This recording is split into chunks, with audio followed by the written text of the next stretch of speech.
Happy Friday, everyone. Heading into the weekend with a fair amount of rain possible, especially as we tap into a little bit of an atmospheric river further off to the south of us. That'll be towards Sunday and Monday, but there's a decent chance of showers just about every day over the next 5 or 6 days because we've got a fairly active pattern out in the Pacific. Today, probably the stormiest day of all, though. We even had some storms yesterday afternoon, some hail out there, some thunder, some lightning in the Rogue Valley and throughout much of the area. The potential's still there, but the main thing we're going to see is showers just increasing throughout the course of the day today. Also winds, fairly high winds out of the south, and you can see first band of showers already making its approach. We had a front pass through last night. We have another front just behind it, and that's what we're going to experience really through the course of the day today. And it's all associated with a low pressure essentially in the Gulf of Alaska, more off of the coast of Vancouver, I would say, if you're making a direct connection there. But this front passes through over the course of the next few hours, bringing a fairly decent chance of rain, high winds, and also the potential for those thunderstorms as we really start to mix things up. Head into Saturday, we have a brief break behind systems, but as you can see out there, the Pacific fairly active right now. Here's that atmospheric river I was talking about. While it is dipping a little further to the south with the trough established right about here,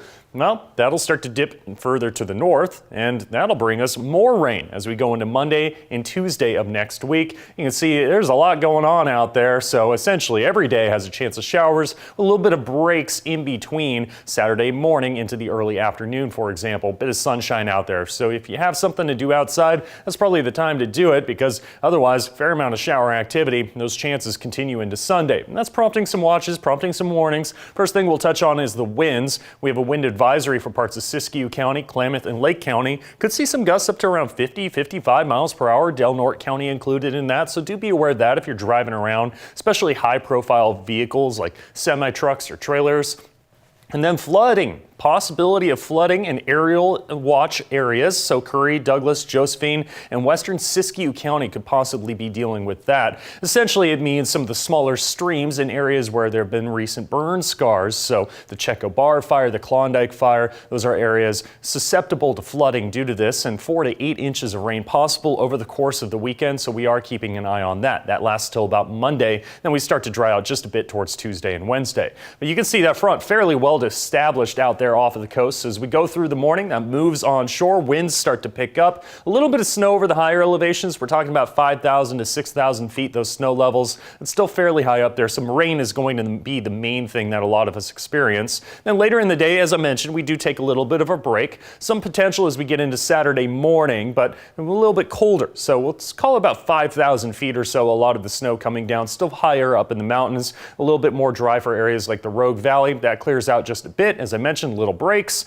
but then more showers as we go Saturday into Sunday, continue into Sunday, even some heavier rainfall possible, this time a little further to the north as that atmospheric river establishes itself going into Monday and Tuesday. In terms of rainfall, a lot of it and very quickly. You can see about an inch or so, even more possible for areas like Curry County, Del Norte County, and the higher elevations of Siskiyou County. Let's keep on going into Saturday. This is 6 p.m. Keep on going into Sunday, just adding to those amounts. And once you get into the reds here, we're talking about 2 to 4 inches in some areas. That's where we see that possibility of flooding start to establish itself. In terms of wind speeds, the highest wind's probably going to be today and early this morning. You can see those numbers out on the coast, especially 20s, 30s at times, and that's sustained winds, so blowing for about a minute or more at times. Temperatures associated with this, a little bit on the cooler side, I would say. Wind speeds continue to drop just a bit as we head later in the day today into Saturday and Sunday, so those winds do calm down, but then pick up again towards Sunday.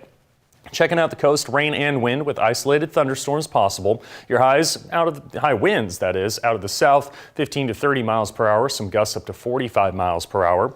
In the west valleys, temperatures similar to yesterday, but definitely a little bit on the breezy side with rain associated with that, isolated thunderstorms, and then more mostly cloudy skies and possibly some scattered showers later tonight. We do dry out tonight. Checking out east of the Cascades, rain and a chance of snow up at those higher elevations, mostly cloudy tonight with scattered scattered showers and some high winds as well. Now your 7-day forecast, rain and wind today, rain mainly later in the day on Saturday, and then more rain Sunday, especially into Monday, then hopefully drying out towards Wednesday and Thursday of next week. For the basin, that's the story as well. Maybe a little snow mixing in at times as we get into Saturday morning, but mainly showers later in the day Saturday into Sunday. More rain, heavier rainfall possible on Monday. For Northern California, rain, snow, and windy conditions. That'll continue into the weekend, Saturday and Sunday, more towards showery rain conditions. And checking out the coast, rain and wind, that'll continue really through much of the weekend into next week, drying out possibly towards the middle of next week.